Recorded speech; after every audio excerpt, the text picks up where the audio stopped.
একজন মানুষের চরিত্রে গভীরে প্রবেশ করা কঠিন, কিন্তু কিছু আচরণগত লক্ষণ দেখে চরিত্রহীন পুরুষকে চেনা সম্ভব। চরিত্রহীন পুরুষ চেনার প্রধান 6টি লক্ষণগুলি হলো: নাম্বার 1, চরিত্রহীন পুরুষের মুখে ভালোবাসা থাকে কিন্তু মনে থাকে অভিনয়।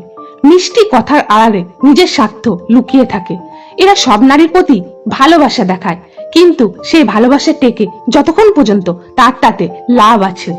নাম্বার 2, এরা সবসময় দায়িত্ব এড়িয়ে চলে। এরা অনেক বড় বড় মুখে কথা বলে, কিন্তু প্রয়োজনের সময় এদেরকে পাশে পাওয়া যায় না। নাম্বার 3, চরিত্রহীন পুরুষের কাছে সব নারী আকর্ষণীয়, যাকে দেখে তাকে এদের ভালো লাগে। নাম্বার 4, সব নারীর সাথে ঘনিষ্ঠ হতে চায়, কিন্তু কারোর সাথে সত্যিকারের ভালোবাসা এদের থাকে না।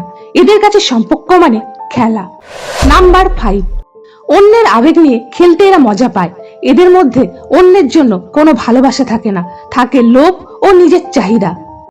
নাম্বার 6, এরা ভুল করলেও ক্ষমা চায় না, বরং সবসময় অন্যের ঘাড়ে দোষ চাপিয়ে দেয়। বন্ধুরা, এই 6টি লক্ষণ যদি কোনো পুরুষের মধ্যে দেখতে পান তাহলে অবশ্যই সতর্ক হয়ে যান। বন্ধুরা, ভিডিওটি যদি ভালো লাগে তাহলে অবশ্যই একটি লাইক করে দেবেন এবং চ্যানেলে নতুন হলে অবশ্যই চ্যানেলটি সাবস্ক্রাইব করতে একদম ভুলবেন না। আবার দেখা হবে আপনাদের সাথে নেক্সট নতুন ভিডিওতে। ধন্যবাদ।